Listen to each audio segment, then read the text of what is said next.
Hi guys, so now I'm going to show you this Meyer-Optik Gorlitz Domiplan 50 f2.8 lens. I think this should be an Exakta mount, but there you go. This is the front of the lens. I notice there's a slight, there's like a dot in front here. It's a shiny dot, I'm not sure what is it. I try to wipe it off, but I can't.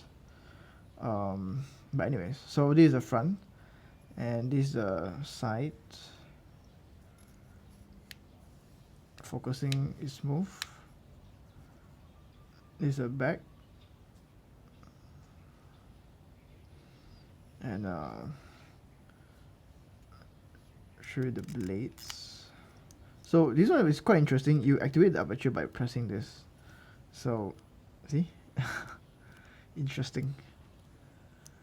But yeah, besides that, gonna do a shine test to show you the glass. But before that, I show you the general aesthetics first.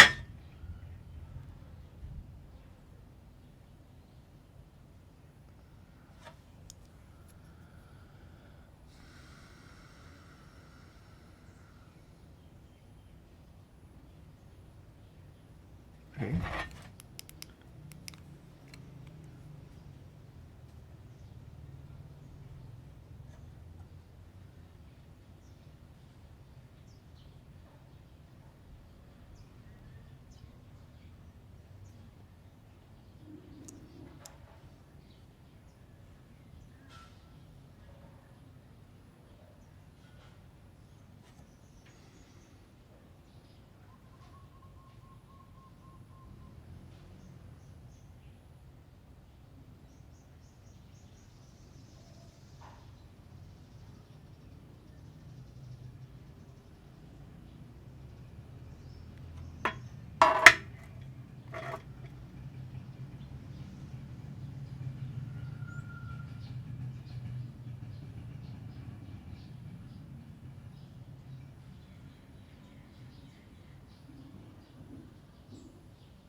Alright, there you go. So this is the glass itself. If you find this video helpful or interesting, please like, subscribe and share. And thank you so much everyone for watching this. See you guys next time. Bye, God bless.